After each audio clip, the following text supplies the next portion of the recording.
sự phá tan trái khu vực.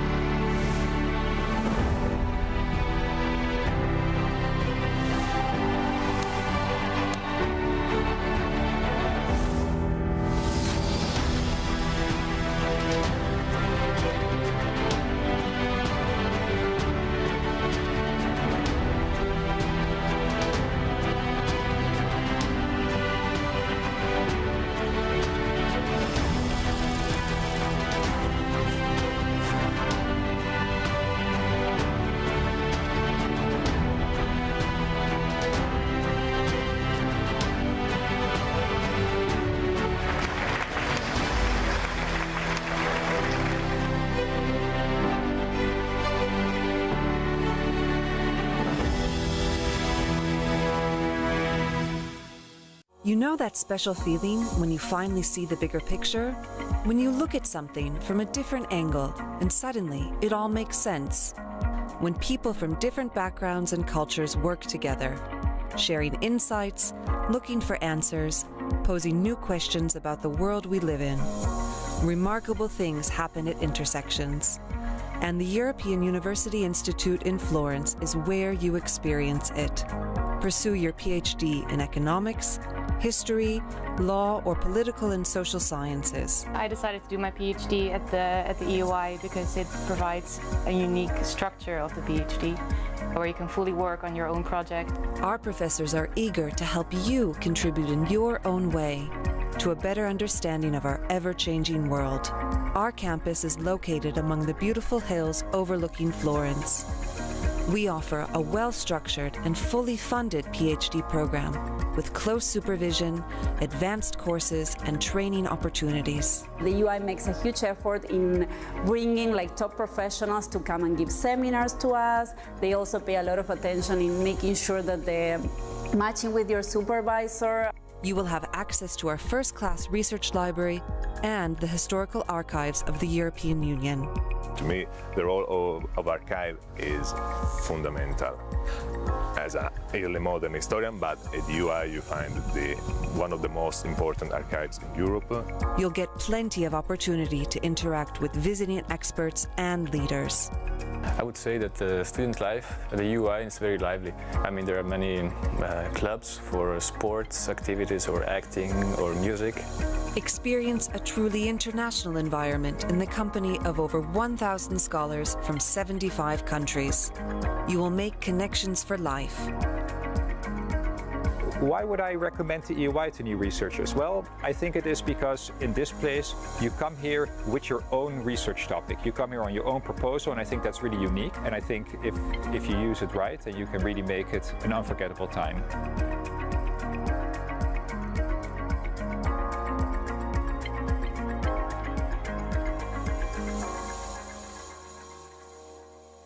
Apply now and become the best you can be.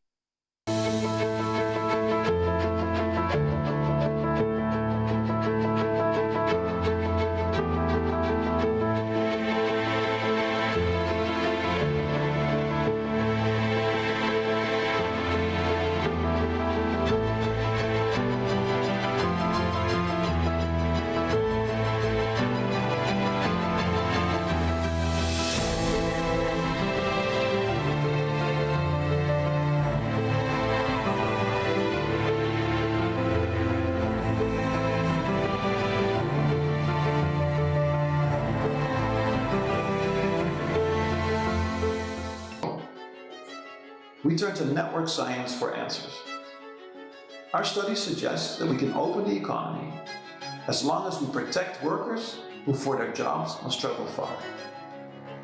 Network science tells us that a small fraction of long-distance connections is responsible for the rapid spread of a virus.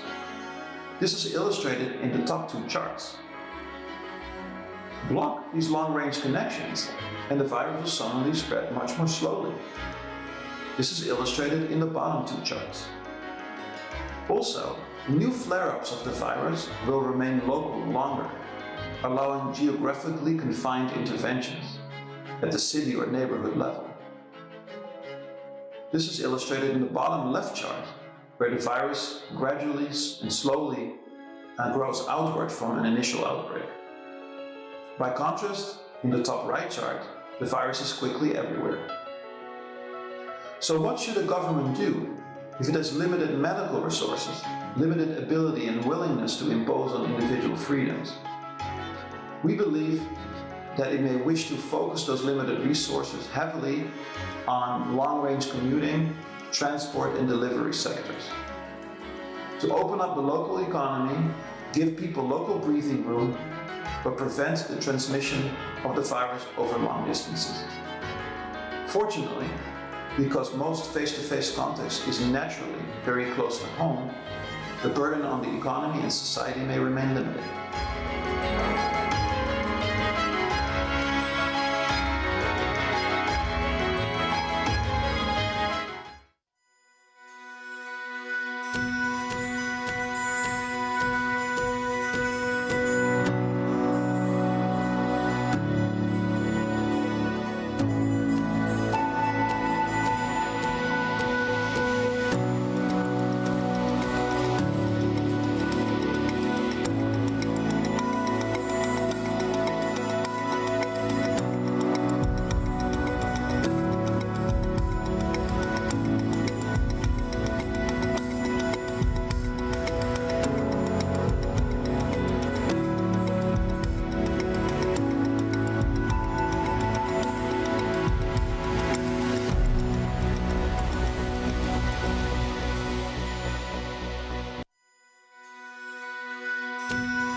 se trata d'un coup.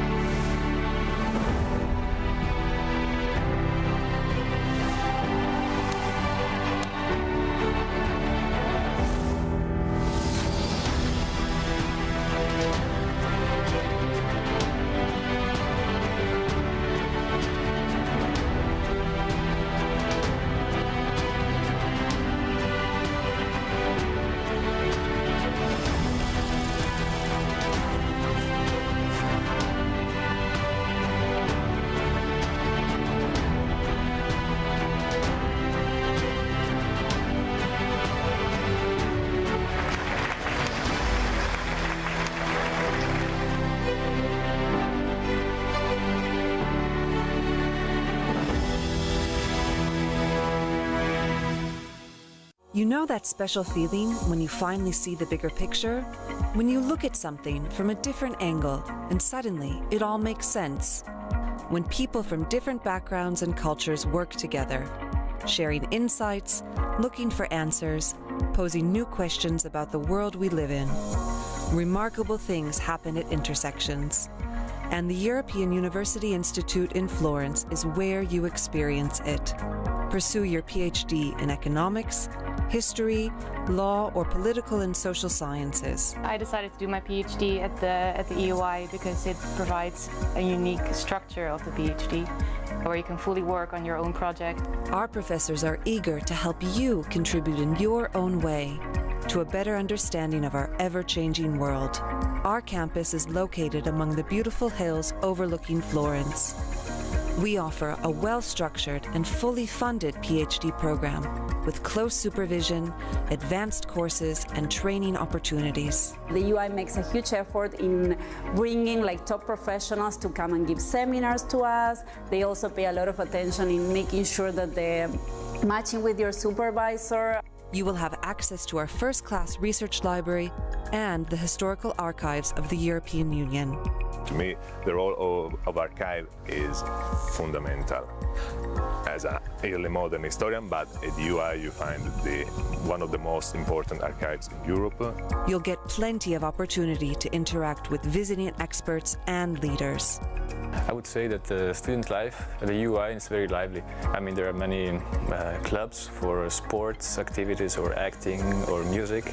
Experience a truly international environment in the company of over 1,000 scholars from 75 countries. You will make connections for life. Why would I recommend the EY to new researchers? Well, I think it is because in this place you come here with your own research topic. You come here on your own proposal, and I think that's really unique. And I think if you use it right, then you can really make it an unforgettable time.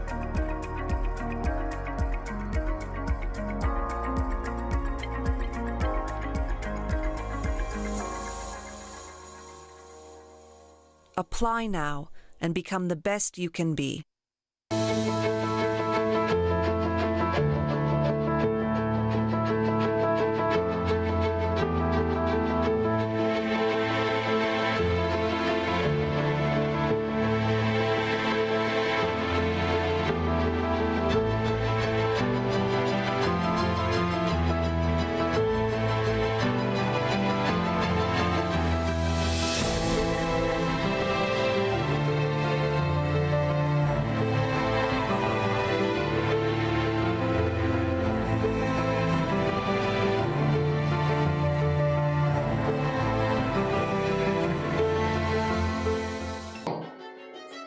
We turn to network science for answers. Our study suggests that we can open the economy as long as we protect workers who for their jobs must travel far. Network science tells us that a small fraction of long-distance connections is responsible for the rapid spread of a virus. This is illustrated in the top two charts. Block these long-range connections and the virus will suddenly spread much more slowly. This is illustrated in the bottom two charts. Also, new flare-ups of the virus will remain local longer, allowing geographically confined interventions at the city or neighborhood level. This is illustrated in the bottom left chart, where the virus gradually and slowly grows outward from an initial outbreak. By contrast, in the top right chart, the virus is quickly everywhere. So what should a government do if it has limited medical resources, limited ability and willingness to impose on individual freedoms? We believe that it may wish to focus those limited resources heavily on long-range commuting, transport and delivery sectors. To open up the local economy, give people local breathing room, but prevent the transmission of the virus over long distances. Fortunately, because most face-to-face contact is naturally very close to home, the burden on the economy and society may remain limited.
se trata d'un coup.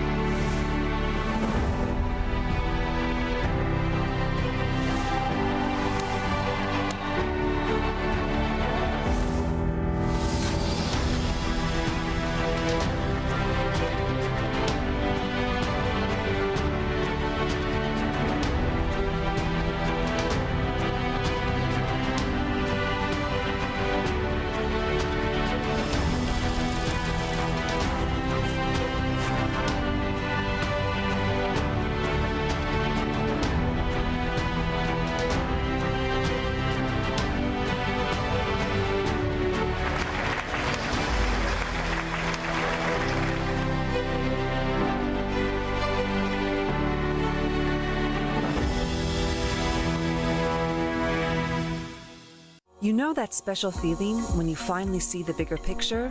When you look at something from a different angle and suddenly it all makes sense? When people from different backgrounds and cultures work together, sharing insights, looking for answers, posing new questions about the world we live in. Remarkable things happen at intersections. And the European University Institute in Florence is where you experience it.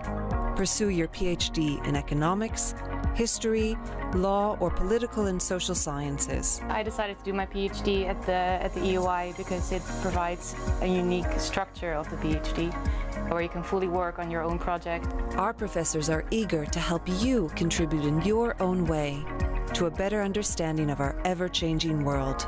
Our campus is located among the beautiful hills overlooking Florence. We offer a well-structured and fully funded PhD program with close supervision, advanced courses, and training opportunities. The UI makes a huge effort in bringing top professionals to come and give seminars to us. They also pay a lot of attention in making sure that they're matching with your supervisor. You will have access to our first-class research library and the historical archives of the European Union. To me, the role of archive is fundamental. As an early modern historian, but at UI you find one of the most important archives in Europe. You'll get plenty of opportunity to interact with visiting experts and leaders. I would say that the student life at the UI is very lively. I mean, there are many clubs for sports activities or acting or music. Experience a truly international environment in the company of over 1,000 scholars from 75 countries. You will make connections for life. Why would I recommend the EUI to new researchers? Well, I think it is because in this place you come here with your own research topic. You come here on your own proposal, and I think that's really unique. And I think if you use it right, then you can really make it an unforgettable time.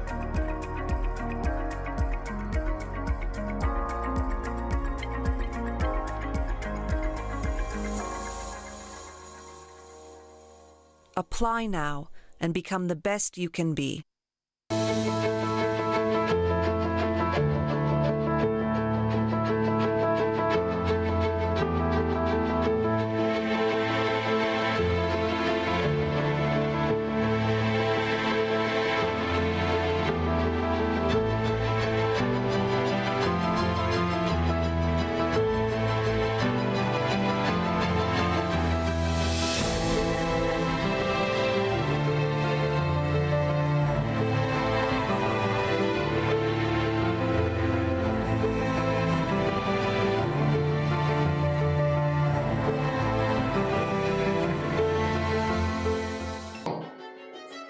We turn to network science for answers. Our studies suggest that we can open the economy as long as we protect workers who for their jobs must travel far. Network science tells us that a small fraction of long-distance connections is responsible for the rapid spread of a virus. This is illustrated in the top two charts. Block these long-range connections and the virus will suddenly spread much more slowly. This is illustrated in the bottom two charts. Also, new flare-ups of the virus will remain local longer, allowing geographically confined interventions at the city or neighborhood level. This is illustrated in the bottom left chart, where the virus gradually and slowly grows outward from an initial outbreak. By contrast, in the top right chart, the virus is quickly everywhere. So what should a government do if it has limited medical resources, limited ability and willingness to impose on individual freedoms? We believe that it may wish to focus those limited resources heavily on long-range commuting, transport and delivery sectors. To open up the local economy, give people local breathing room, but prevent the transmission of the virus over long distances.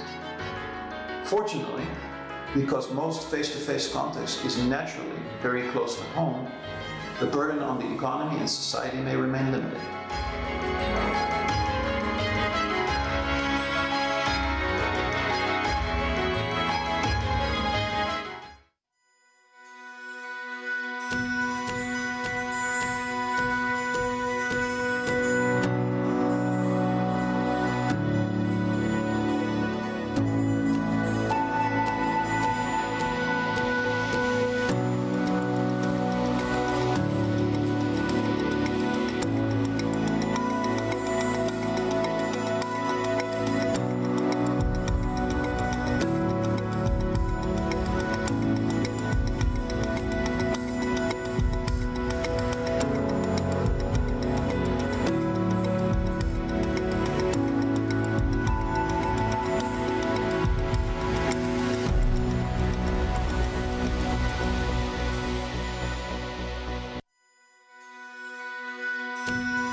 se trata d'un coup.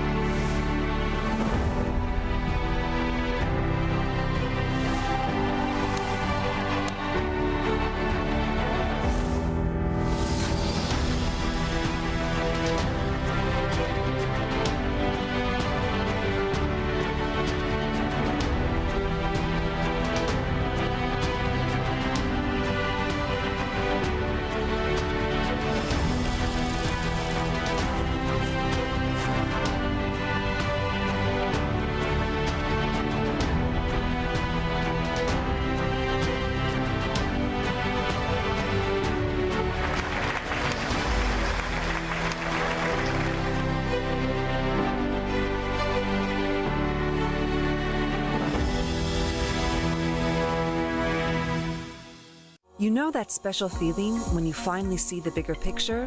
When you look at something from a different angle and suddenly it all makes sense. When people from different backgrounds and cultures work together, sharing insights, looking for answers, posing new questions about the world we live in. Remarkable things happen at intersections. And the European University Institute in Florence is where you experience it. Pursue your PhD in economics, history, law, or political and social sciences. I decided to do my PhD at the EUI because it provides a unique structure of the PhD where you can fully work on your own project. Our professors are eager to help you contribute in your own way to a better understanding of our ever-changing world. Our campus is located among the beautiful hills overlooking Florence. We offer a well-structured and fully funded PhD program with close supervision, advanced courses, and training opportunities. The UI makes a huge effort in bringing top professionals to come and give seminars to us. They also pay a lot of attention in making sure that they're matching with your supervisor. You will have access to our first-class research library and the historical archives of the European Union. To me, the role of archive is fundamental. As an early modern historian, but at UI you find one of the most important archives in Europe. You'll get plenty of opportunity to interact with visiting experts and leaders. I would say that the student life at the UI is very lively. I mean, there are many clubs for sports activities or acting or music. Experience a truly international environment in the company of over 1,000 scholars from 75 countries. You will make connections for life. Why would I recommend the EY to new researchers? Well, I think it is because in this place you come here with your own research topic. You come here on your own proposal, and I think that's really unique. And I think if you use it right, then you can really make it an unforgettable time.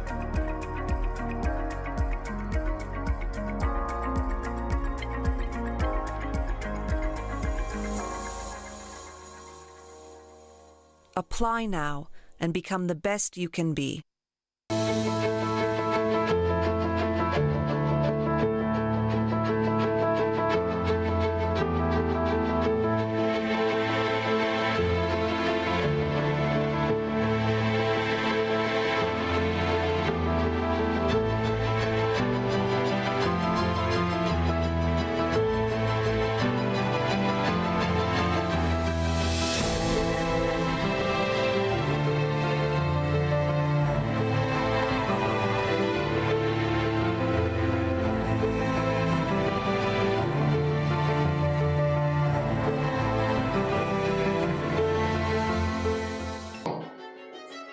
We turn to network science for answers. Our studies suggest that we can open the economy as long as we protect workers who for their jobs must travel far. Network science tells us that a small fraction of long-distance connections is responsible for the rapid spread of a virus. This is illustrated in the top two charts. Block these long-range connections and the virus will suddenly spread much more slowly.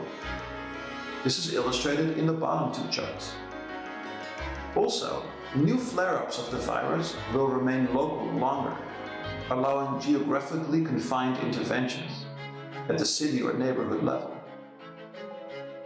This is illustrated in the bottom left chart, where the virus gradually and slowly grows outward from an initial outbreak.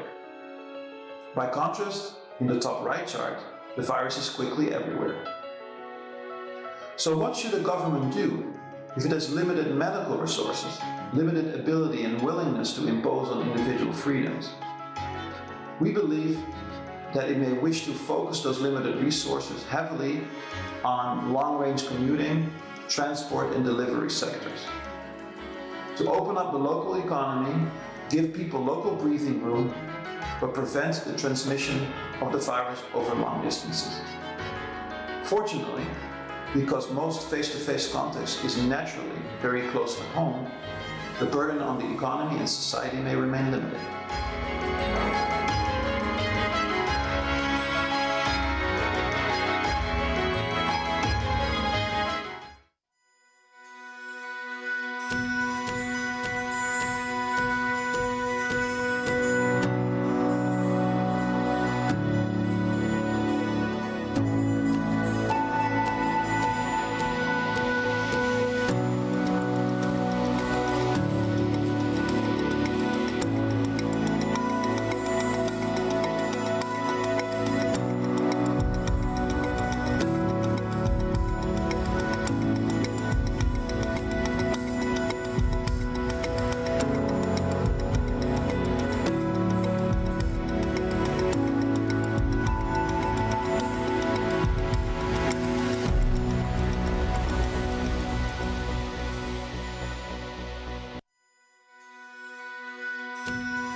Hello and welcome to the special edition of the State of the Union, organised by the European University Institute.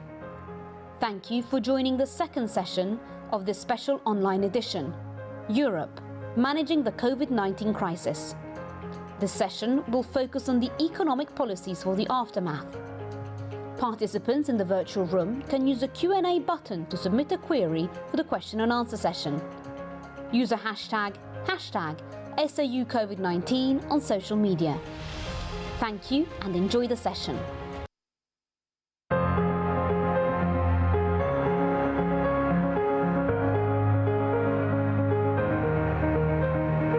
Will be devoted to the economic aspects of the COVID crisis.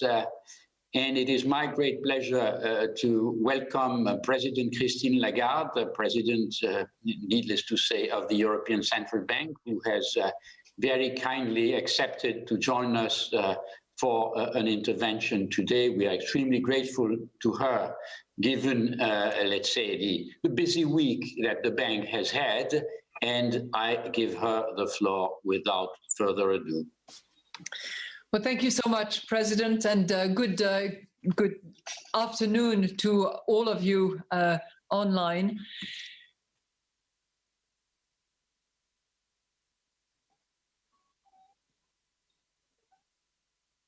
Today marks the 75th anniversary of the end of the Second World War in Europe. And tomorrow, more importantly, marks the 70th anniversary of Europe's response to that cataclysm. The Schuman Declaration that set us on the path toward deeper European Union was pronounced on May the 9th. And that declaration famously maintained that, I quote, "Europe will not be made all at once or according to a single plan. It will be built through concrete achievements which first create a de facto solidarity." Schuman's idea was that Europe needed to become so deeply integrated, so deeply interdependent, that solidarity would actually become self-interest. This is something that I have said on many occasions. And thereafter, it would become natural to build stronger common institutions that reflected the depth of those ties. And by and large, this is exactly the path that integration took. When Europeans saw that the common markets was not delivering in the 80s, we launched the single market. When we realized that the single market was vulnerable to competitive devaluations, we created the euro. And when the euro members recognized that the single currency was vulnerable to self-fulfilling crisis, new institutions were established and new instruments were created. The European Stability Mechanism, the ECB's outright monetary transaction program, and the banking union that still needs to be completed. So whenever our concrete achievements were threatened, we did not backtrack. We decided to make them stronger, to reinforce them, because they had created the de facto solidarity that Schuman promised and turned it into institutions, instruments. European integration paved the way for prosperity, for peace, for stability. Where we are today, with coronavirus pandemic on our hands, where we are is both confirming and testing this thesis of Schuman. We are seeing once more how interdependent we have become. And we know that if not all countries are cured, the others will be exposed. And not just in terms of health, but in terms of wealth. Trade within the euro area accounts for 45% of GDP. The success of the single market means that supply chain integration is 3 times tighter within the euro area than it is with the rest of the world. ECB's analysis finds that a common shock is amplified by about 30%, meaning all countries have to act together to mitigate large crises effectively. So the question we face today is this: can we respond to the economic shock that we are facing, which, as we know, is unprecedented in peacetime? Can we respond in a way that reflects our fundamental common interests, as those generations of Europeans did in the past? Can we live up to Schumann's expectations? We have seen some encouraging signs of European cooperation. State aid rules were quickly relaxed, and fiscal rules were suspended, empowering a strong fiscal response to underpin wages and income. In parallel, the action of the ECB, European banking supervision, and national governments have dovetailed to put the banking sector in a stronger position to plug the liquidity gap facing firms, preventing an even sharper loss of capacity and jobs. Let me tell you that in March, for instance, the bank lending reached 120 billion in a single month, the largest ever on record. In a way, all that was easy. What's coming is more difficult. And when it is safe to do so, we will have to face those difficulties. Europe will have to move to the next phase of its crisis response. The focus will need to shift from providing the backstop support to enabling and supporting the recovery. And this will present a new set of challenges. The ECB will play its full part within its mandate. And we will do everything necessary within that mandate to support the recovery. And we remain undeterred in delivering on our price stability objective. That's on the monetary side. On the fiscal side,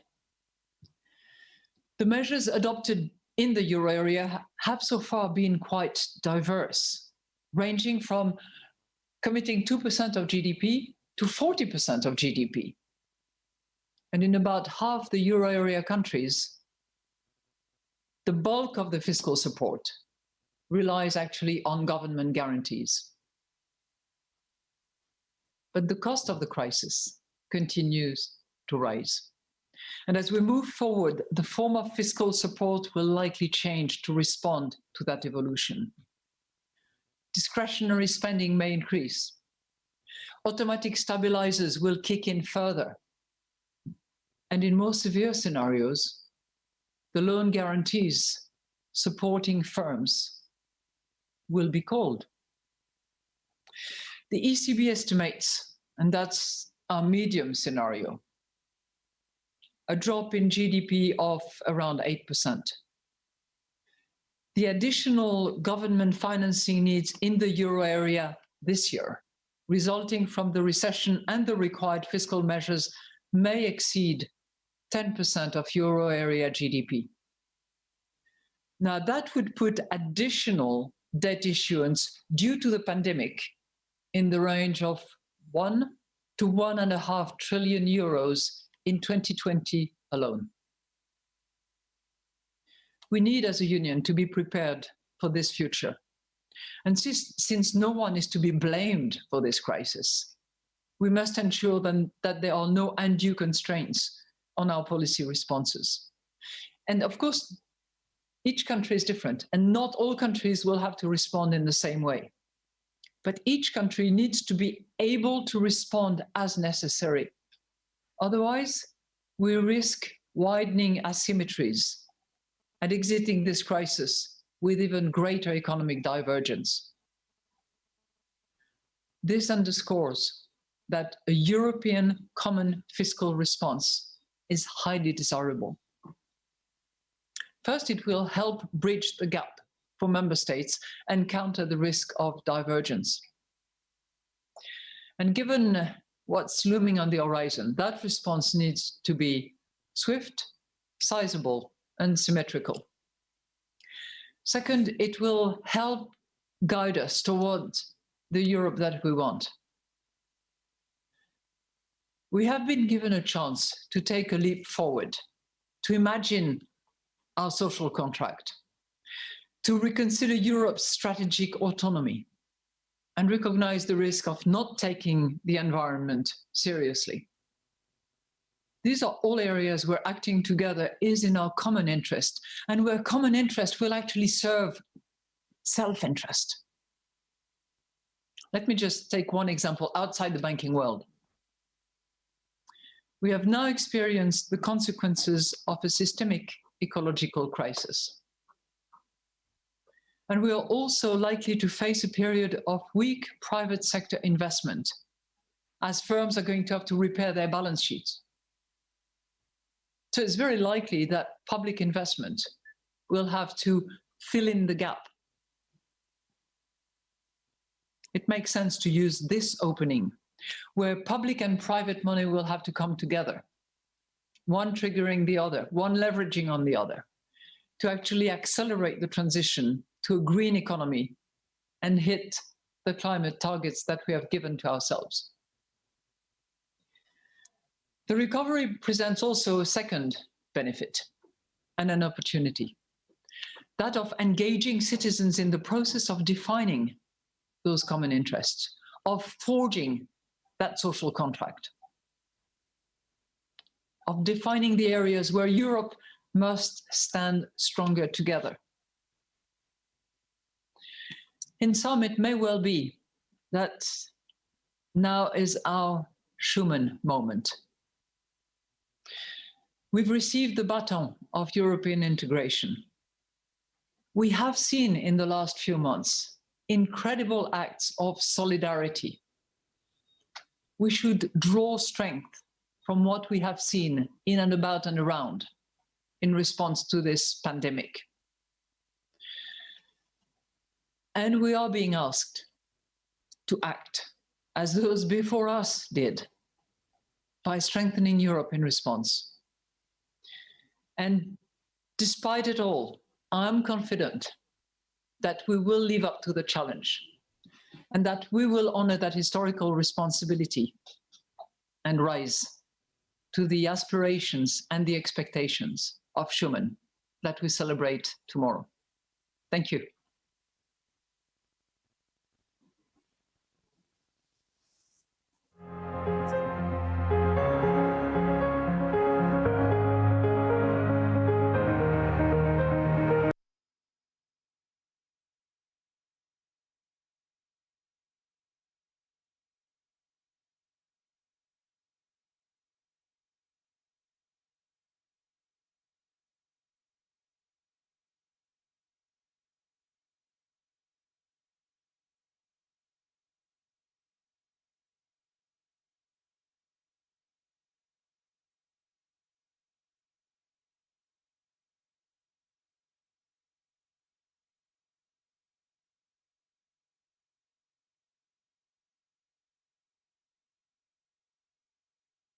In London. I am. I'm at home.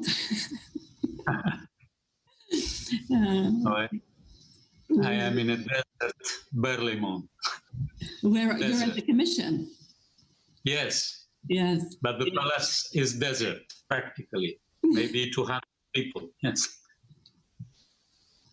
Yeah, I've only got, I go in from time to time, but not every day. I do like 2 days a week in the office. I only have 5 people in the office. We're doing everything remotely. Yeah. But we have such different systems of video conferencing that we have to do this from here, because from home, yes. you need to be at yes. I'm sorry, they're telling me that this conversation is... Where is the technician? Okay. Yeah. I think we are live. No. Right. Wait a second. Yeah. Go. You're live. Well, hello, Commissioner. Hi, everyone. I'm sorry we're not in Florence this year. This tends to be my favorite time of the year when we all meet in Florence. I'm at home in London, and the Commissioner is at the Commission in his office. Commissioner, let me pick up on some of the themes that President Lagarde just spoke about. And the first that I hope you can comment on is European solidarity. I think many people in Europe, on the official and unofficial side, were taken aback by the lack of solidarity at the start of the crisis. The ECB stepped in, and so on the monetary side, we have seen that solidarity. But this has led some, including President Macron, to warn of the risk of even a collapse of the EU unless solidarity was shown now. Why was Brussels so absent, and have we moved forward sufficiently? Well, good afternoon, first of all. Thank you, Rula, to be here, and thank you to the university for this State of the Union in a virtual way. Well, indeed, in the very first weeks of this crisis, we had a very diffused sentiment of a lack of solidarity, especially in Italy, because Italy was one of the countries early and harder hit. I think it was really humiliating in the first phase, because we had even a ban within the European Union of export of medical equipment, which was incredible. Then I think that we worked a lot, and at the middle of March, we took 3 very important decisions.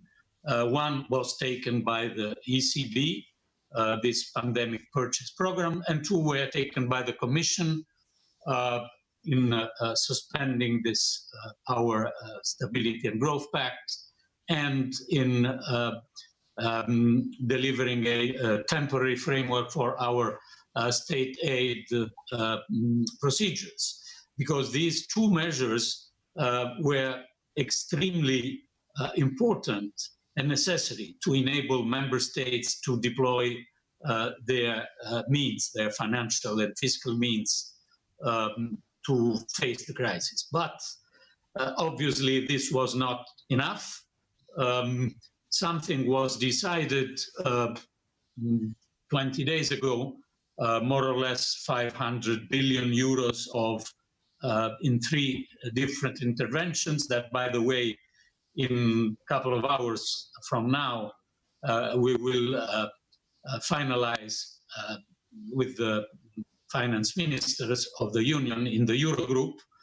But still a lot is needed, I think, because the risk, as Christine Lagarde was saying, is that a common crisis as the one that we have, which is not affecting this or that country, but it is a common crisis, will have 2 differentiated consequences on the economic field.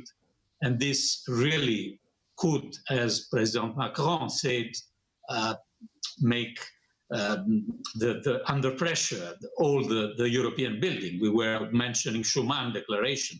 So here we are really at the crossroad. Either we are able to have a strong common response, and we began, but we are not yet there, or the entire project is at stake. The Commission's spring forecast that under benign conditions, EU output will fall 7.4% this year, deeper than during the financial crisis. But without a recovery plan, the risk is that the crisis is going to lead, as you say, to these distortions within the single market.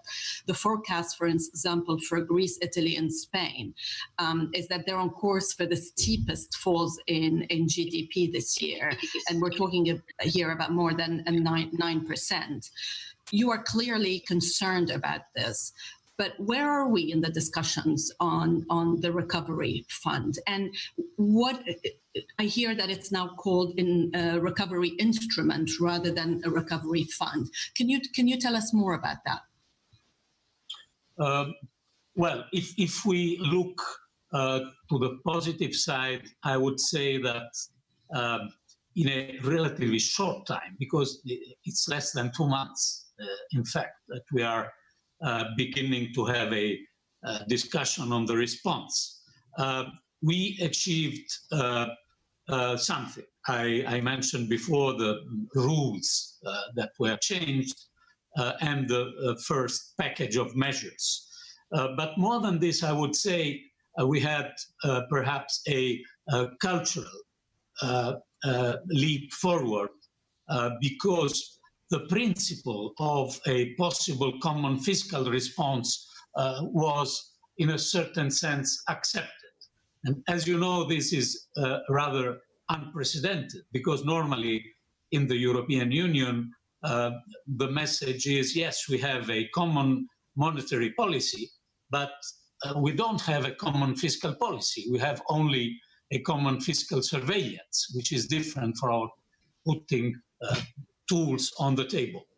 So this is the good part. We understood that we need common fiscal tools, as, by the way, the ECB with Mario Draghi and Christine Lagarde frequently asked to the Union.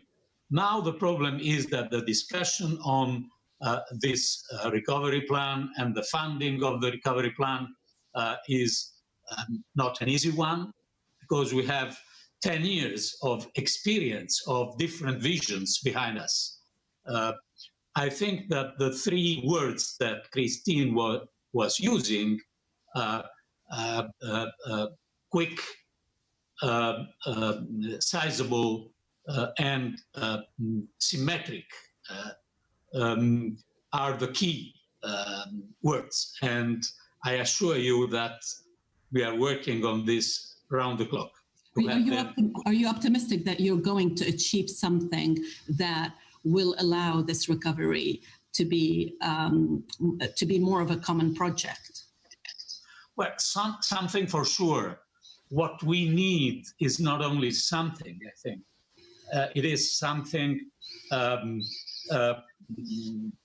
needed now, in next autumn, something that has a macroeconomic significance, because and the macroeconomic significance is absolutely crucial for the target of this fund. The target of this fund is to mitigate the divergences that are already there. In the spring forecast that we presented a couple of days ago, it is already clear that different conditions, different fiscal powers can create next year and in the next period huge differences. And in a single currency, two large differences, and in a single market, having not a level playing field is very dangerous. So this is why we need a macroeconomic significant fund, and we need it very soon. Let me ask you about something that President Lagarde did not address today, but I know she addressed it yesterday in another forum. The German Constitutional Court ruling on the legality of ECB bond buying was widely seen as a very serious setback for monetary policy. Do you think it's going to impinge significantly on monetary policy? I don't think so. I think that also the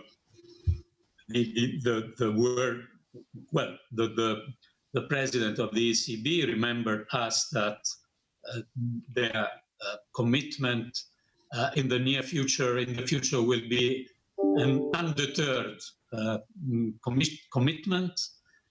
As far as the Commission is concerned, being the guardians of the treaties, so to say, this the wording we always use, but it is true. I think we have two principles to make very clear. One is the primacy of the European jurisdiction, that, by the way, was reaffirmed a few minutes ago by a press release from the Court of Justice. So the European jurisdiction and the coherence with of the decisions of the European institution with the treaties is a decision from the European Court of Justice, not from national bodies. Second pillar is the independence of the ECB, because also this principle is crucial in our treaties, and I think that the Commission will very strongly affirm these two principles. Do you think, and just finally, I know we're running out of time, the Green New Deal, there's been a real commitment from the Commission, and there are concerns that this pandemic will delay a lot of action that's been promised, whether it's by the EU or elsewhere on climate change. Yes. Do you worry about that? I am worried, but I am absolutely determined on the fact that we should keep this goal at the center of our initiative. In your paper, there is this yes-no. I am a debate today, yes. I am clearly for yes. The reason is very simple. If we have now to relaunch and in a certain sense also rebuild and correct something in the models of our economies. We are not only rebuilding things at the same level as they were. We need to rebuild things to have as more sustainable societies, and so the environmental sustainability is absolutely crucial. But we know that this will not be easy. I am not dismissing the problem for two reasons. One, because someone will say, okay, but this is the moment not to think to the next century, but to the next month. And second, because we will indeed, as Christine was saying, have a shortfall in private investment, at least in the next months. We are calculating more than 800 billion of shortfall of private investment in the Union. And obviously, our strategy needs to have also private investment crowded by our public initiative. So we will need to have stronger public intervention in the next 1 or 2 years, and then hopefully to rebuild the mechanism of leverage with private investment. But we have to keep this as our main goal for the next years after the pandemic. Commissioner, thank you, and it's good to see you, even if virtually. I hope to be able to see you in person soon. I hope. Thank you very much. Thank you. Good afternoon. Grazie.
Hello, everyone, and welcome to the second panel discussion of this special online edition of the EUI State of the Union event. We will be focusing on economic policies for the aftermath. My name is George Papakonstantinou. I am a professor at the School of Transnational Governance of the EUI. And it is a great pleasure to welcome three distinguished speakers in our panel. Laurence Boone is the Chief Economist and Head of the Economics Department of the Organization for Economic Cooperation and Development, the OECD in Paris. Before that, she was Sherpa and Economic Counselor to the French President François Hollande. She also has a distinguished career in the private sector as Chief Economist of AXA Insurance and Bank of America Merrill Lynch. Jeroen Dijsselbloem is the former Minister of Finance in the Netherlands and former Eurogroup President. He was elected in that post twice, following Jean-Claude Juncker. He has been a member of the Dutch Parliament for a number of years. He is currently the chairman of the Dutch Safety Board and of the EU high-level group on financing the sustainability transition. And finally, Ricardo Reis is the A.W. Phillips Professor of Economics at the London School of Economics. He's also academic advisor to the Bank of England and to the Federal Reserve System. He has written widely macroeconomics and been awarded the prize for Best European Economist Under 40 in the field of finance and macroeconomics. He has also taught at Columbia University in Princeton, has a PhD from Harvard University. Let me welcome all of you. Thank you very much for being here. And first start by saying that we could not have had a better introduction to this panel than the high-level address by ECB President Christine Lagarde and the interview of Commissioner Gentiloni by FT editor Rula Khalaf. I took a number of notes while they were speaking.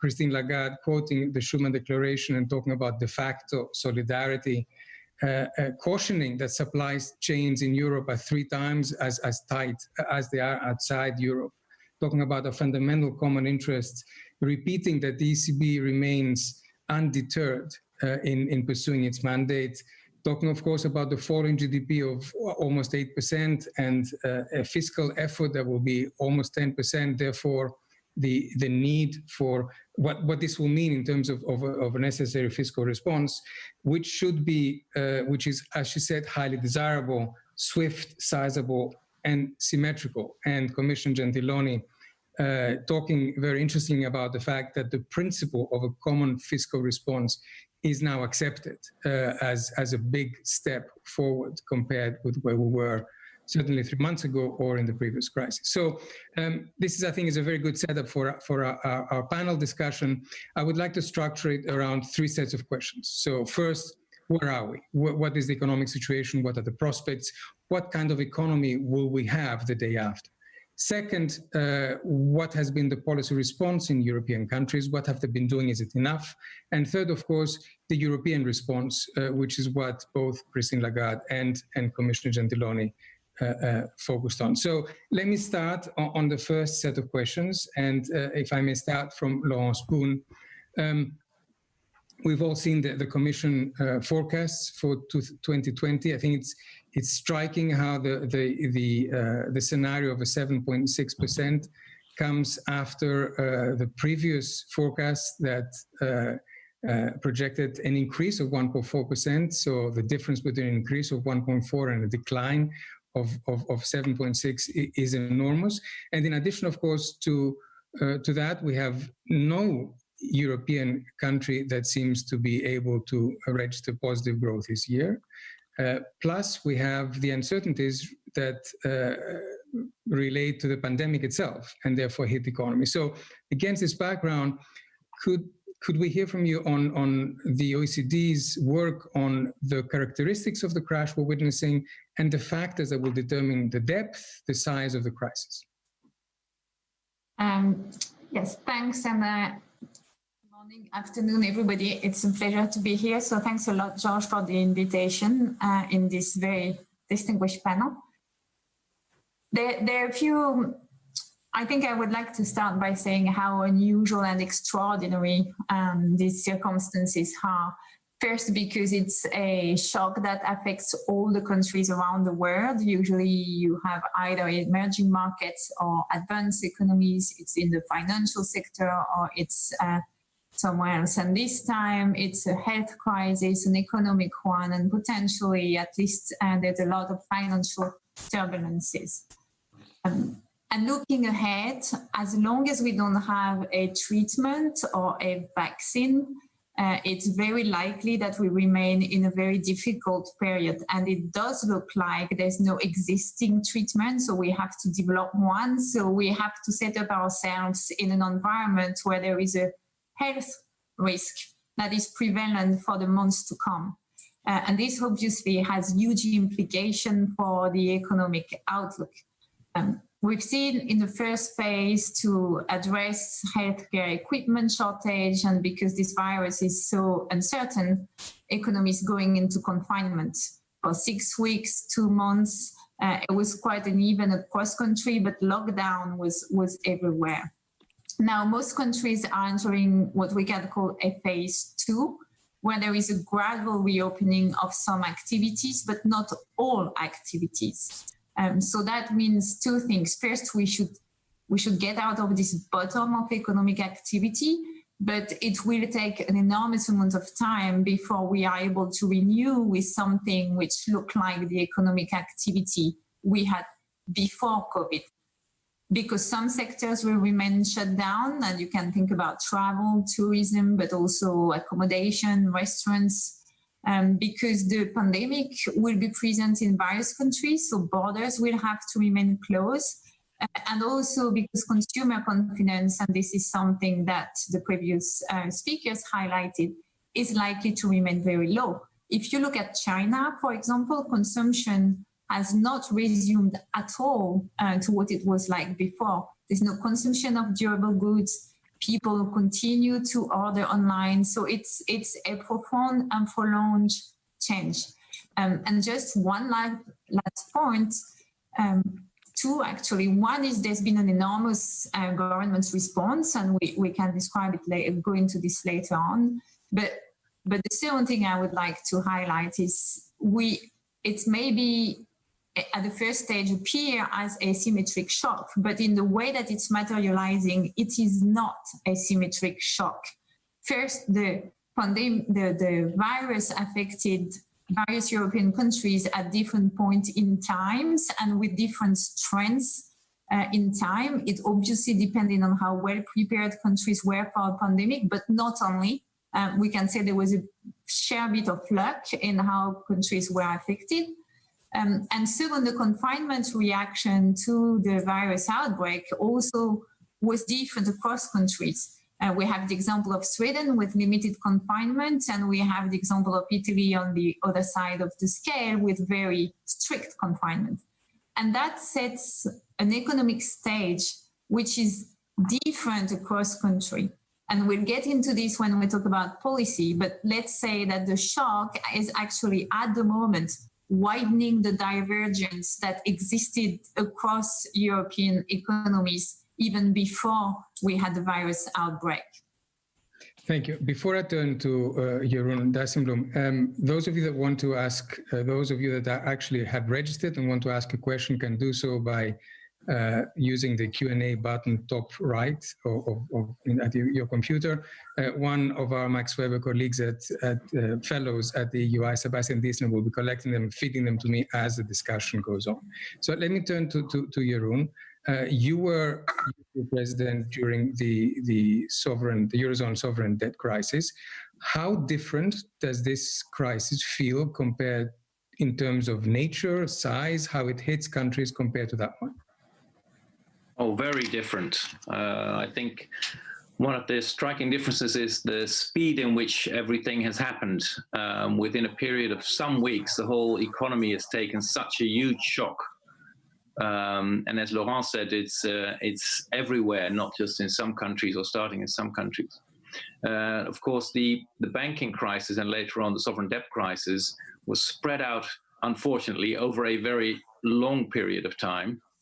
And the impact also took much longer to take place. So the disruption of this crisis has hit us much faster and deeper than the previous crisis. And I think also in terms of effects in society, they are much more harsh and direct.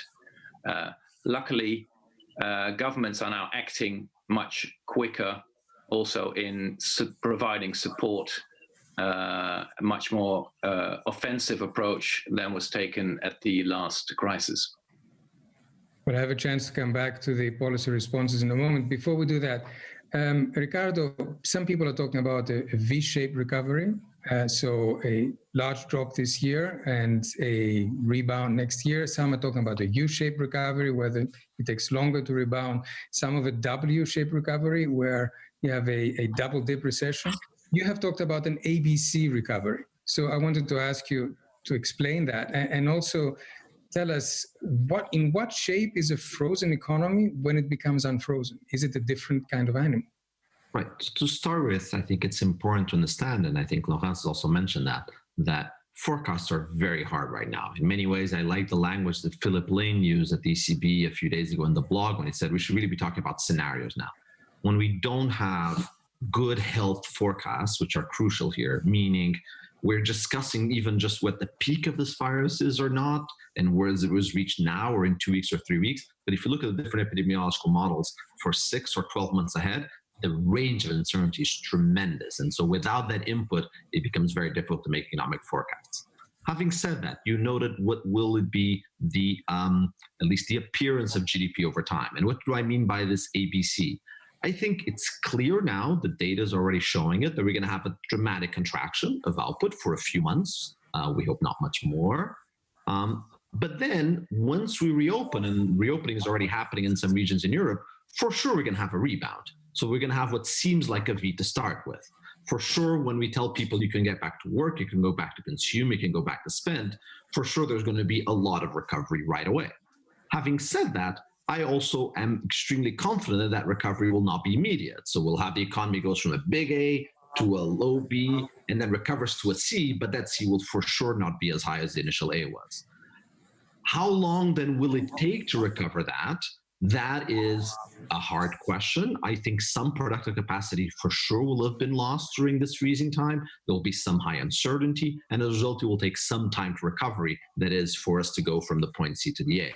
But so I can see easily how exposed people will say, well, I see the V because it rebounded somewhat, and others will say, well, I see the W because it took time to recover, including some, or I see the L, I'm sorry, including perhaps some W, and all of those can be seen. And I find that in the end, discussing L, V, or W will not be productive, but rather just think about how much will the rebound be, and then how long will it be the full recovery. On that, as you said, I think it is really good to use the freezing analogy. We know, all of us from our experience, that if we freeze a steak and we unfreeze it a month later, it looks okay. Not as great as if you ate it fresh, but it looks pretty good.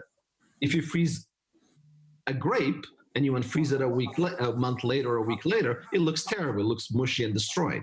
We've never really frozen an economy. Will our economy be more like a steak or like a grape? I'm not really sure, but that's what we're going to discover in the next 2-3 months, and that will already tell us a lot. In terms of that recovery, George, we'll have this rebound, we'll have this recovery slow. I think so that's in terms of, I think, the freezing for how much the rebound will be. In terms of the slow recovery, I think there's 3 crucial ingredients on the speed of that. First, that on the one hand, some productive capacity will have been destroyed, but also they will have the joint effect of the need for some reallocation in the economy across sectors, as some are more affected by the virus and some not. While at the same time, there will be a Keynesian paradox of thrift with large increase in precautionary savings that have to be partially offset by public spending. And that's going to be a very difficult challenge of how much will the governments be able to step in a year from now, while at the same allowing for the allocation that's needed. Second, the debt overhang, the public debt overhang. Again, a 10% use of fiscal space plus an 8% fall in GDP, like President Lagarde just mentioned, that's an 18% increase in debt to GDP all over the euro area on average. There's going to be a big overhang of this public debt. How to deal with it? I think fiscal policy will be a key determinant of growth a year, 2 years from now, even if not in the next couple of months. And then thirdly, going back to what Jerome said, preventing a financial crisis will be crucial. If this health emergency and economic crisis becomes a financial crisis, our experience tells us that those end up being then extremely prolonged and drawn out over time. Okay, actually, this is a very good transition to the second set of questions, which have to do with policy. So we have seen across the EU countries move fast and move very boldly. We have seen a combination of measures from outright grants to guarantees, even in the case of Germany, unlimited guarantees. We have seen tax defectors, we have seen rebates. So everyone is pulling all the stops. So the first question, and again, this time I would like to start from Jeroen, if I may. Again, given your background, the comparisons between the two crises is obvious. How different is the policy response this time around? Last time around, many people would argue we went too far in stepping on the brakes very quickly with fiscal consolidation, even in countries that have fiscal space. How are we in comparison to that now? I think the first issue is that the last crisis, of course, started with a banking crisis, and the banks are, for now, not our main worry. They may become our main worry, of course, when under pressure of politicians, they are forced to take on risks which they are not able to carry, or for which they are not capitalized, for which they have not been providing so far. So we have to be careful not to make this crisis the next banking crisis. Second point, of course, that the fiscal space in countries is very, very different, and Laurence also made this point, which means that the capacity to react, certainly when the public reaction needs to continue for a longer period, will be very different. Mm-hmm. In the Netherlands, sovereign debt dropped after the crisis back to, I think, 54%, which gives this country an enormous scope for an enormous fiscal space to provide support to the economy. And in other countries, of course, with debt far over 100%, this is much more problematic. So this is, of course, the key political debate. How can we help those countries without creating even more sovereign debt in the short run? I think there is too little attention now to structural reforms. And I know they're not very popular. Many politicians leave the room screaming as soon as you start about reforms, but there are really structural issues in the European economy that need to be dealt with. And they are related, for example, to debt. Our indebtedness is not just a problem for the sovereigns, but also for companies and households.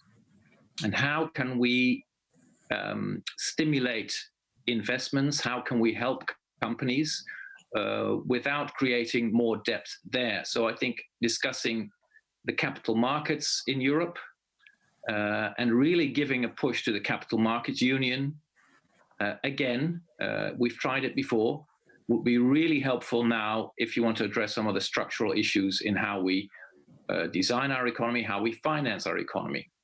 So I would like to add to the agenda some of the big structural issues of the Eurozone and of different countries that need to be addressed. No, some of the questions that arise when we look at the fiscal responses of different countries is how they help vulnerable individuals and firms. And there's different approaches.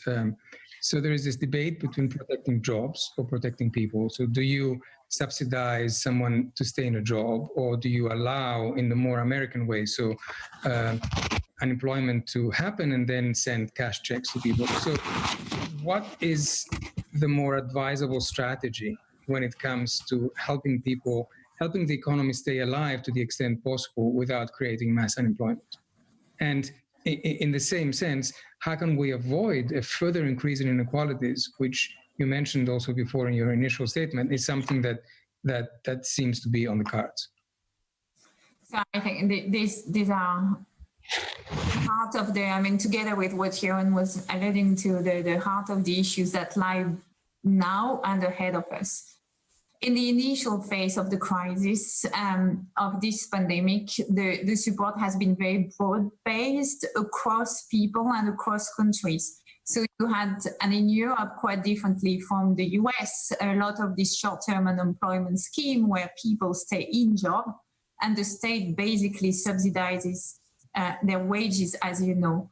Now, this is one area where we already have divergences within across EU countries, and that will play an important role in the phase 2. If you look at the French and German schemes, for example, they're pretty much equivalent. They replace quasi all the wage of the salary of the employee with a cap that is very high. It goes nearly up to 7,000 euro a month in Germany, which is about the same as in France. You look at Spain and Italy, the state is only subsidizing up to 1,200 or 1,400 euro a month. So that you're creating some divergence, and you're also creating divergences because the industrial structure of each of those countries is different. You have bigger SMEs in Germany. You have many very small SMEs in Italy, sorry. And it's a lot more difficult for these very small SMEs to actually have a fluid relationship with the state and the administration that will effectively pay the workers in partial unemployment schemes. So that's one thing, divergence to start with, but very, very broad-based and very generous overall.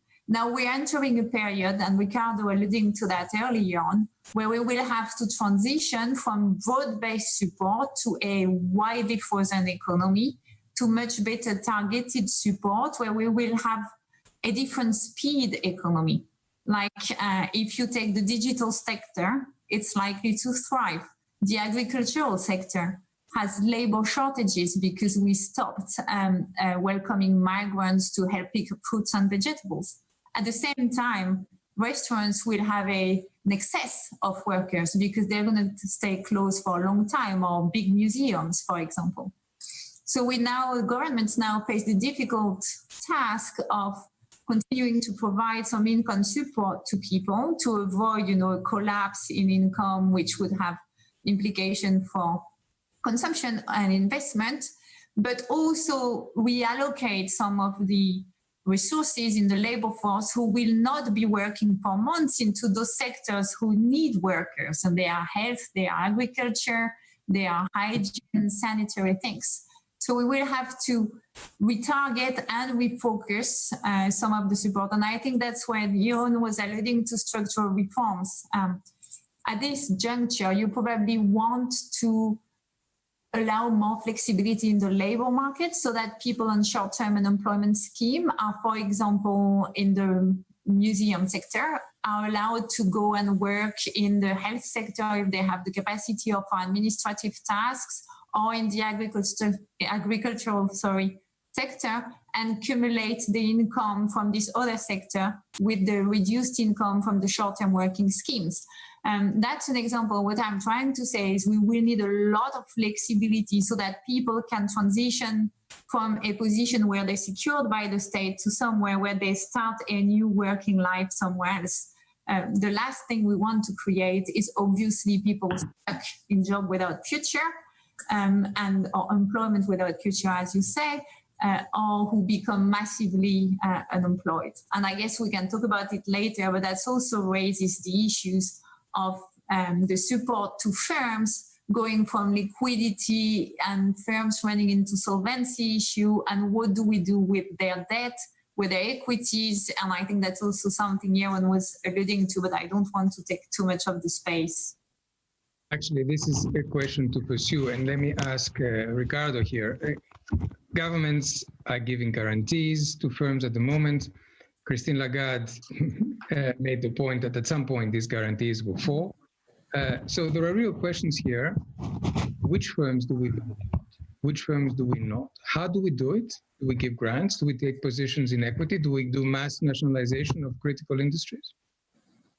So I would frame the question not in terms of bailout, but in terms of what kind of support and what kind of firms, what type of support and what kind of firms should get it. So let me distinguish here between three types of firms, George. There will be firms that, as a result of this crisis, will have accumulated some losses and some debt that comes with them, but which are fundamentally solvent insofar as their revenues into the future allows them to both operate, provide their services to their customers, as well as pay this past debt. Now, these firms were affected by the crisis because there will have been the very large losses of these few months, but they are still can pay that debt, and essentially will be the shareholders of those firms that will have eaten that loss. And that is fine. Shareholders take a risky position in firms suffer shocks. This was a shock, they will get less of a return on that. I would venture that in respect to those firms, little should be done, but I realize that there's enormous political pressure for firms to say, well, I was hurt by this crisis, it was not my fault, I should be helped. And the right answer should be, no, you should not be. Being hurt by crises, by ups and downs is part of business, and your shareholders will simply eat the loss. Then there's another type of firm, which is one that, moving forward, is simply insolvent. Even if it started with zero debt right now, and this may be the case of some restaurants, maybe some activities, some large gathering activities, where no longer can we think about people wanting to buy those goods in a way that justifies their costs. Those ones should close. Those ones should fail, even if only because they need to release the workers and the capital that can migrate into the other sectors. Health was mentioned earlier, and one could mention others that will be booming in exchange. This is part of the reallocation of an economy. Again, politically, this is difficult because reallocations are always somewhat painful and take time, and we're already talking about flexibility of labor markets being an issue here, but that is in some ways what should be done. What's harder is the third type, the in-between, and that is firms that, if they started from the reopening date with a blank slate, would clearly be solvent, that is, it would generate revenues that are more than enough to offset the costs, but which as a result of this lockdown period accumulated a large amount of debt which they have trouble paying. Now, to deal with those, in terms of if you want pure economic theory, the answer is, well, this creates a difficulty. This is what's known as sometimes the debt overhang problem. They will have trouble operating, even though they would be solvent moving forward. But these are the ones for which we have essentially insolvency procedures. That is, wiping out, or bankruptcy procedures that wipe out this past debt, but allow the firm to continue, but simply tell the creditors of those firms that they have to suffer some losses. Now, what we know in Europe is that insolvency procedures are national, are arcane, and are not very efficient. This has long been identified, going back to the structural reforms, as one of the big structural flaws in many countries in Europe when compared, say, with the Chapter 11 laws that exist in the United States. These create a big barrier. Now, when we talk about large structural reforms, I would like to see a reform of bankruptcy procedures in the EU. I think that would be very important, and this particular crisis is one where these come to light. And these are places where, from Holland to Germany to Greece or to Italy, all different countries actually have, in many ways, flawed and, I think, bankruptcy procedures that could be improved. Now, with that not existing, this creates a big dilemma for policy. And that is a dilemma that has some similarities with the dilemma of 2010, which is, to what extent do we keep, by bailing out these firms, or actually bailing out their creditors de facto? That creates large redistributions. That creates redistributions that are hard to deal with. And as importantly, it stops being obvious to what extent we want to prevent some reallocation or not, and in particular, how to deal with them. And I think that is a very big challenge going forward. And that's where the hard questions of grants versus loans, i.e. bailout creditors versus not bailout creditors versus the shareholders versus the workers or the customers, become very difficult. Of course, from a policy perspective, the whole point is how can you distinguish which category to put a firm in? But to add an additional layer of complication and ask Jeroen perhaps to react to that before we move on to the third batch of questions, where we've been receiving actually a lot of questions from those watching us. The additional layer of difficulty in terms of dealing with firms has to do with the operation of the internal market. The European Commission has relaxed the rules of state aid, and it correctly did so given the circumstances, but this has introduced an asymmetry into the system, because not everyone can bail out their airline company, like, for example, Germany can bail out Lufthansa, or the Netherlands can bail out KLM. So how do we take that into account also and not end up with a very a post-COVID situation where the relaxation of the rules of the internal market give us a very different and not equally fair, let's say, economic environment for firms from the whole EU to operate in? Oh, I absolutely agree. And I would say that the Commission was right to lift the restrictions of DG COM in the heat of the first weeks of the crisis, but really should now take the reins back into their hands, because if we risk a disintegration of the internal market, the damage will be far greater. And in the banking crisis, of course, DG Comp really played a strong role. Whenever a country wanted to save its banks, DG Comp stepped in and dictated the conditions under which this bank could be saved, which had to do with restructuring, recapitalization, shareholders or bondholders having to participate and taking some of the loss. So the kind of intervention that DG Comp did in the banking union, certainly when it goes for the larger corporates in Europe, I think the same approach should also go here. So DG Comp really has to step back in and preserve the integrity of the internal market, and they have the tools to do it. And it could also help some national politicians who, of course, don't want to be too tough on their national champions, to really put some demands in place and take the opportunity to restructure, for example, the airlines across Europe.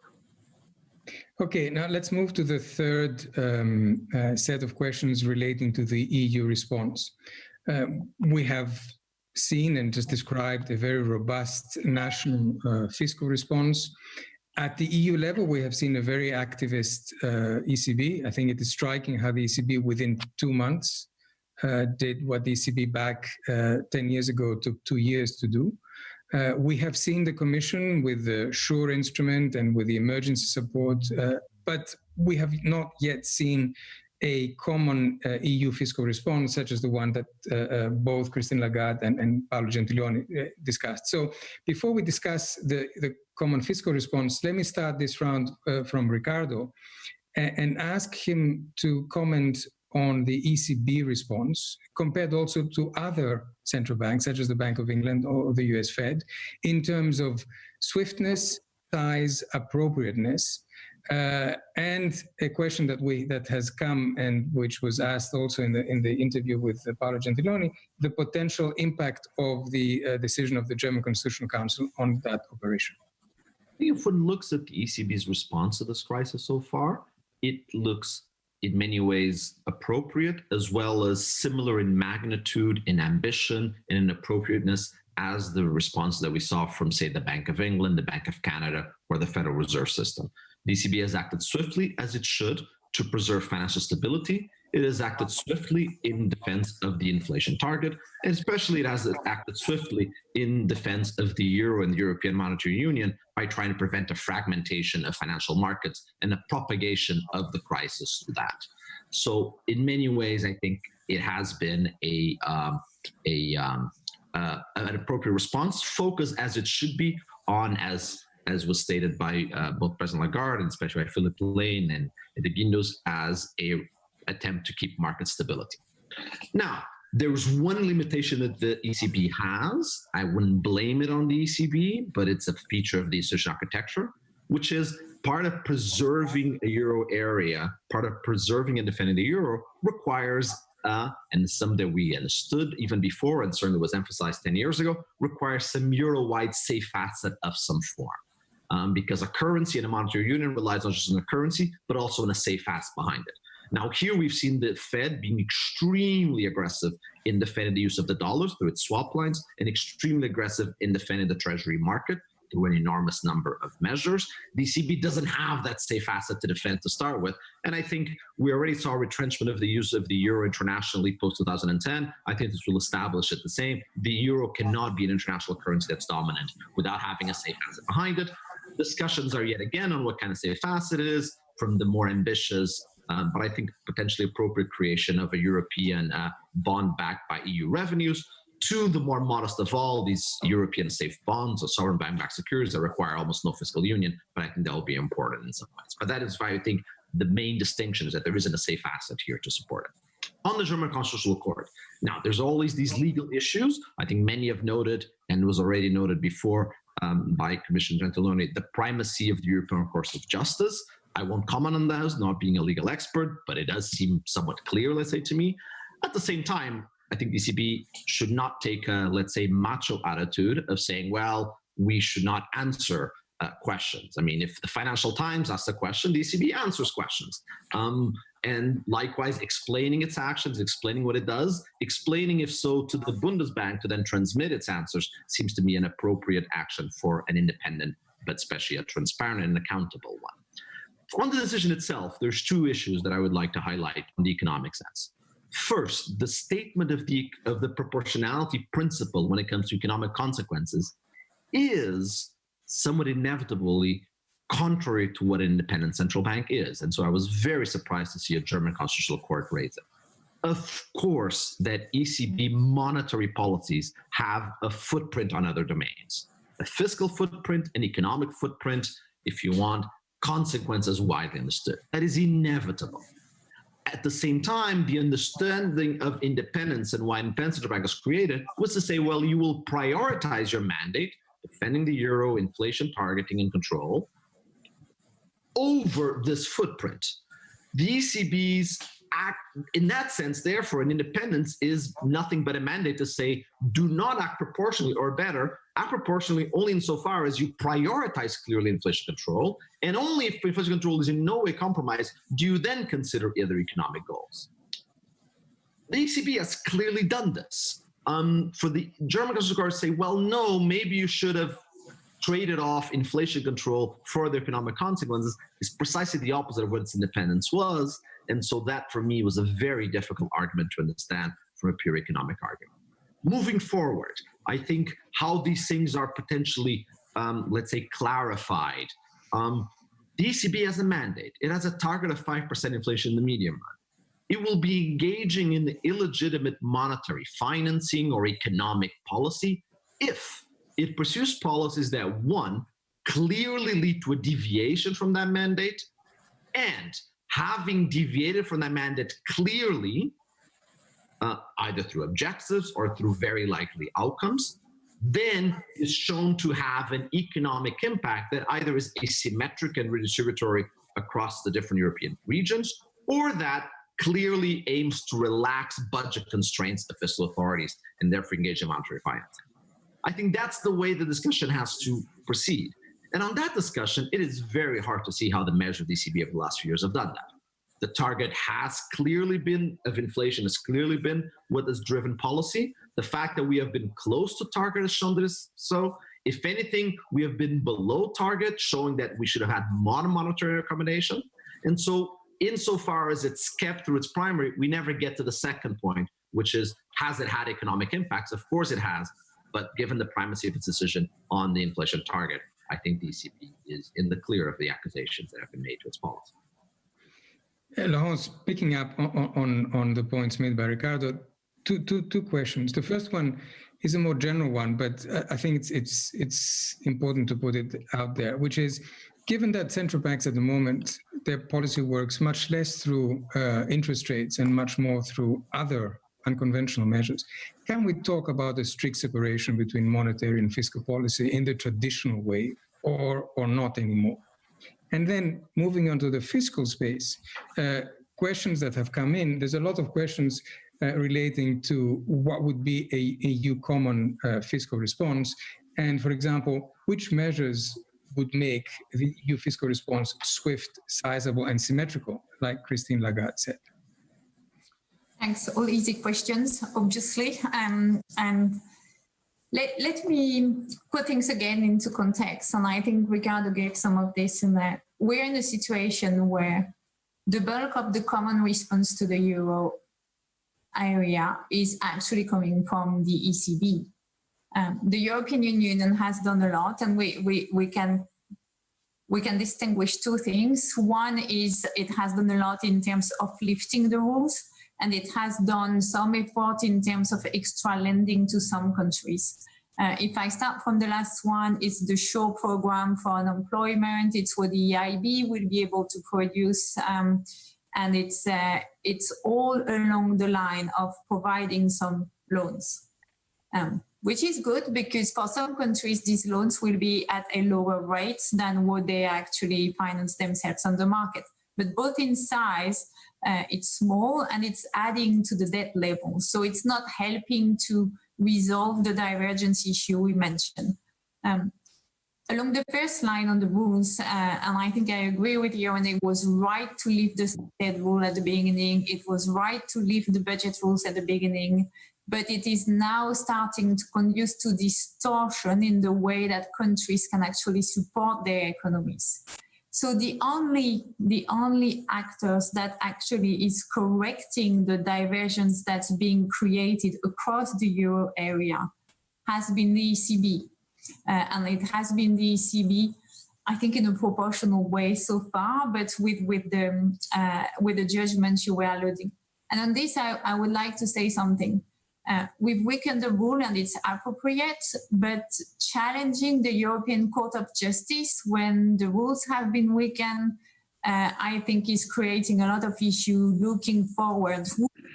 Which national courts will next challenge the ECJ? What happens if we undermine the rules, the EU rulings at the top level?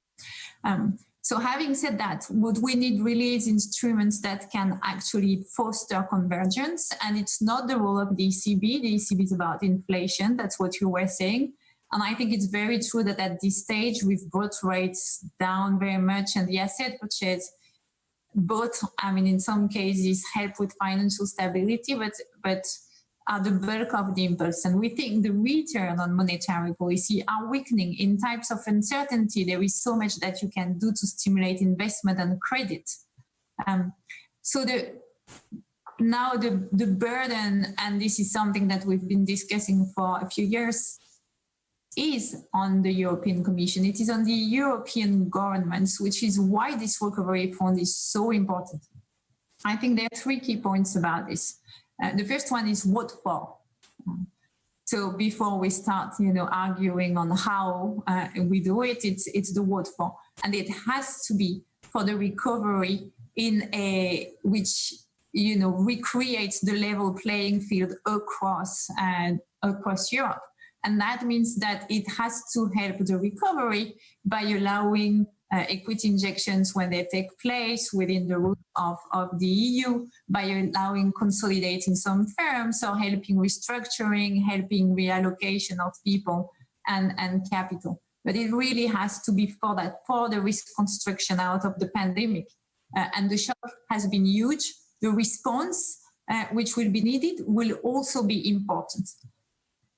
Once we've defined what for, the question is how, and how can take, there's a question about how do we finance it, and this has two branches. One is where is the money coming from, and the second is how is it being channeled to the countries. And where it is coming from, it seems pretty clear that there will have to be some EU debt raising, and that will likely materialize with some guarantee of member states, which at this stage is not really debt neutralization, even if it's creating a safe asset in a way that Ricardo was arguing for. And then you have the very sensitive questions of debt versus grants. Given the diverse debt situation in Europe, given the asymmetry of the shock, and given the temporariness of the shock, it would probably be a first best solution to have grants, because you wouldn't add the debt level of to the existing debt level explicitly, and you wouldn't widen the divergence across EU countries. We have to ask ourselves, and if that's too difficult, is it bad to have loans? Better to have loans at the rate at which the EU gets indebted than the rate at which some country gets indebted.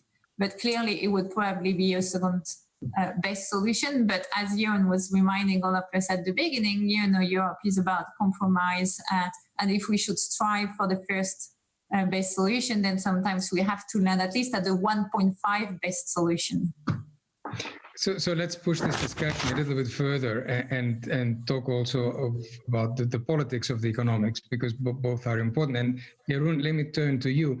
A colleague at the UI, using some data from YouGov, did a very nice analysis which shows how, depending on when you ask people about solidarity across the EU. It not only differs across countries, but it also differs on the issue. So when you ask solidarity for debt, there's very little. When you ask solidarity for a natural disaster, it's there. When you ask solidarity for a pandemic, it's there. So we seem to be in a slightly different situation in terms of invoking solidarity to support these kind of measures. So here there are two questions. One is, how different is the narrative at the moment? Because we both lived through a very difficult period in which there was a very toxic narrative between the North and the South of Europe. And is there a danger that we're repeating the same narrative now, or do we have a fundamentally different one? And can we sort of combine solidarity with the notion of enlightened self-interest and the integrity of the Eurozone, which needs to be protected through some kind of a common issuance? Yeah. No, I think the debate is still worryingly the same as it was some years ago. And we seem to be stuck in a situation of distrust, because solidarity, as we would all agree, must go hand in hand with responsibility, sticking to agreements, etc. But the trust that we can have in each other to do so, to take that responsibility, is very low, certainly in the north of Europe. And that's very worrying, because how can we move forward if we don't trust each other? I think this whole debate about should it be loans or grants needs to be turned upside down. I don't think either are a good solution. I think that if we were to enter into joint debt, real European EU debt issuance, then the money should be spent in EU programs under EU governance with EU democratic control, which I simply can't see it happening, that the Eurozone countries will jointly take responsibility for new debt, and the money will then be spent in individual countries decided by national politicians and under national control. So there needs to be, in the design of the recovery fund, a link between who actually takes on the debt, who takes on the risks, who has the ability by taxing to repay these debts, where will the democratic control be? And in my mind, the only solution is to have all of these at a European level, which means that if we want a serious, sizable European recovery fund, we will also have to discuss new income sources, resources for the EU. It will truly have to be a European fund managed and funded by the EU, which requires EU resources. And therefore, it will have to be part of the multi-annual financial framework negotiations. I think the key is really there. So the leaders will have to reopen the MFF discussions very quickly. The Dutch and others who have been very restrictive in this MFF discussion will have to become more open to enlarging the EU budget. And then you can link it to a new EU fund, which is then the recovery fund. So, Ricardo, an EU recovery fund or instrument issued at EU level, so the Commission issuing in markets, backed up by a combination of existing resources through the MFF and potentially new resources, for example, a digital tax or a carbon tax, and then aimed at European public goods, which have to do with the transition to a green economy. How does one translate all this into operational terms?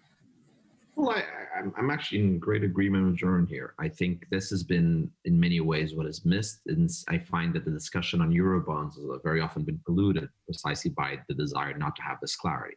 So I very much agree. I think one should have a debt, an income source, a risk, an obligation. And that would be the way forward to create, indeed, the starting of some fiscal union, or at least some fiscal intervention. Now, there is one translation that is difficult, and this is where I will disagree slightly, or let me disagree just slightly on 2 points, if you want. Disagree is not the right word, complement.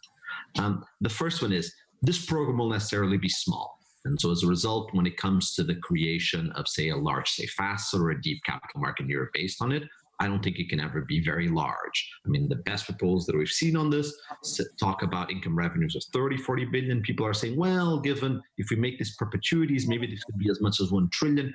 I find that a little bit of an exaggeration. I find it hard to see how this would sustain a safe asset that's more than 200 billion or so, or 300 billion. And so I think the need still to complement that with another safe asset that involves zero mutualization and that allows for this lack of fragmentation, like a sovereign bond-backed security, I think is still there. But my preferred outcome is precisely the one Germany noted, complemented with sovereign bond-backed security just to create the EU-wide large enough and deep enough capital market. Second complement is when you note that this will have to be entirely decided at the EU level and collected at the EU level. Yes, up to the, or spent in EU public goods, yes, but drawing those boundaries becomes very hard. And so I think the politics, the good judgment, the economics of where one draws those boundaries will become quite important. And therefore, we will need some political will as well as some desire to compromise on all sides on defining precisely what those boundaries are. Meaning, I can see very quickly one deviating into a discussion where, well, the only thing that's really at the EU level ends up being something very similar to what we already have with the cohesion funds. That certainly would not help in any ways. We could also say it being, well, it's really only strictly about health costs. Well, but again, really, how do you define health costs? I mean, there's many different ways of defining it and how to do it. I guess, let me summarize it in just one sentence and I'll shut up, which is that we're already having trouble enough, as seen by our previous discussion, on defining exactly what monetary financing is and exactly what is fiscal versus monetary versus economic. We would be creating again here a definitional problem of exactly what is EU public good versus not, which would be very hard. So while I applaud the desire, I think there is an operational difficulty there. Laurence, as we're coming to the end, you'll have the last word. So a comment on both the politics and the economics of this, and bearing in mind that A, there seems to be huge political expectations that something along these lines will materialize. B, the needs that it should actually address seem to be growing by the day. And C, that there seems to be also political backlash if Europe is not seen to be stepping up in the fiscal sense at the central level, in the sense that, for example, the US federal government has. Yeah, but thanks for giving me the opportunity to reacting. The first, I would disagree that Europe has expressed a lot of solidarity in the pandemic. We don't count the death in the same way. We don't count the infected people in the same way. We have put export bans between ourselves and borders without consultation. So I think we have a lot more to do at the European to show for solidarity in the pandemic. That's the first thing. The second thing is, obviously, all of us economists have called for a fiscal architecture of the Eurozone or the EU that would have a central ministry of finance with resources at the EU level pre-committed and that would be accountable to the parliament. Are we closer to that than doing a recovery fund where we see the debate on the recovery fund? I don't think so. I think the story that, we have the same narrative as we had in the financial crisis makes it super difficult to have the transfer of sovereignty at the EU level that people that would be necessary for having a common EU resources, a common EU fund with a common EU management accountable to the parliament. So we have to fall in the second best solution. And I think that's why it's very important to be as pragmatic as possible. What do we need here? We need to correct the distortion that's coming from the capacity of states to actually support their economy. And while avoiding moral hazard, I completely agree, which is why we have to do something that's temporary, that's focused, but that is also restoring the capacity to act of national government and the capacity to grow of many countries in the euro area. Because that is our issue tomorrow, is we're going to have this divergence that will make the political discussion even more difficult.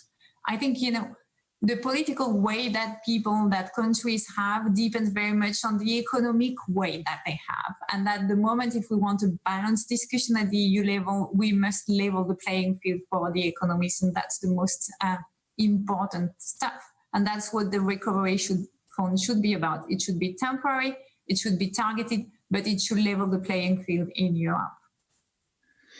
Thank you very much. One last comment from me, which is that every crisis allow us to review existing arrangements and take bold steps where we thought were not possible to begin with. So let's see if we manage to make those bold steps that we've been discussing here. Thank you very much to all three of you for an extremely interesting discussion. And to you watching, there's a third panel in the afternoon, which will be equally interesting as this one. So please tune in to watch that as well. Thank you very much. Thank you.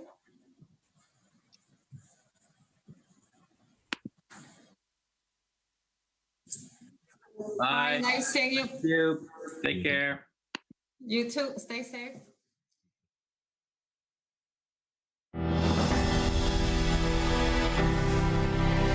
L'Europe ne se fera pas d'un coup.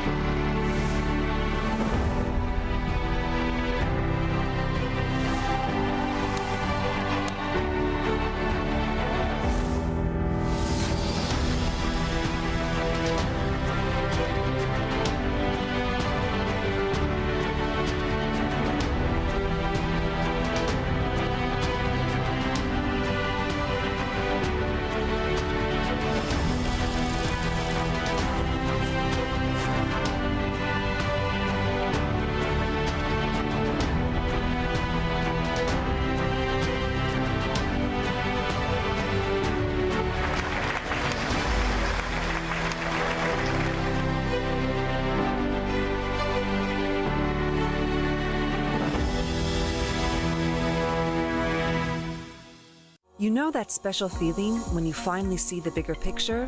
When you look at something from a different angle and suddenly it all makes sense? When people from different backgrounds and cultures work together, sharing insights, looking for answers, posing new questions about the world we live in. Remarkable things happen at intersections. And the European University Institute in Florence is where you experience it. Pursue your PhD in economics, history, law, or political and social sciences. I decided to do my PhD at the EUI because it provides a unique structure of the PhD where you can fully work on your own project. Our professors are eager to help you contribute in your own way to a better understanding of our ever-changing world. Our campus is located among the beautiful hills overlooking Florence. We offer a well-structured and fully funded PhD program with close supervision, advanced courses, and training opportunities. The UI makes a huge effort in bringing top professionals to come and give seminars to us. They also pay a lot of attention in making sure that they're matching with your supervisor.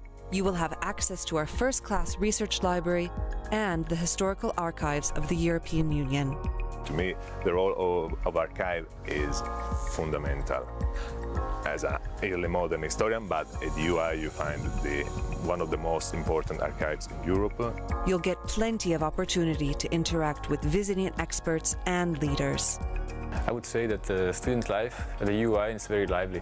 I mean, there are many clubs for sports activities or acting or music.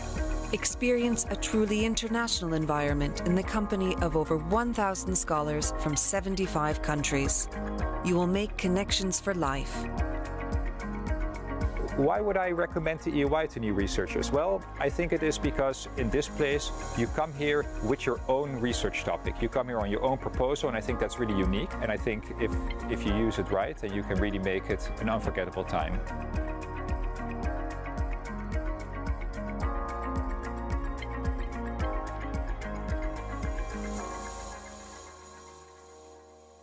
Apply now and become the best you can be.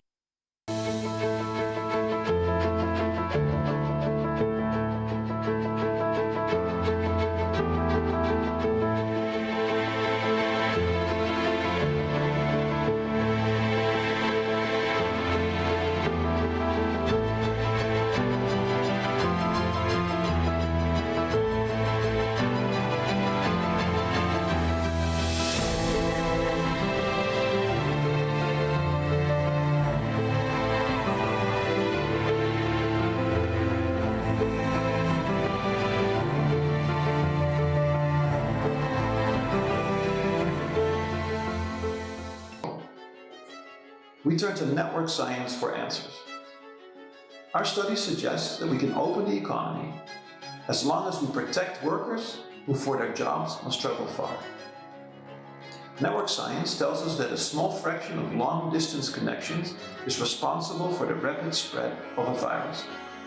This is illustrated in the top two charts. Block these long-range connections and the virus will suddenly spread much more slowly. This is illustrated in the bottom two charts.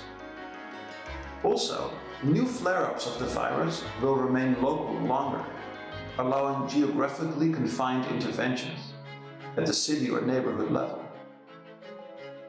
This is illustrated in the bottom left chart, where the virus gradually and slowly grows outward from an initial outbreak. By contrast, in the top right chart, the virus is quickly everywhere. So what should a government do if it has limited medical resources, limited ability and willingness to impose on individual freedoms? We believe that it may wish to focus those limited resources heavily on long-range commuting, transport and delivery sectors. To open up the local economy, give people local breathing room, but prevent the transmission of the virus over long distances. Fortunately, because most face-to-face contact is naturally very close to home, the burden on the economy and society may remain limited.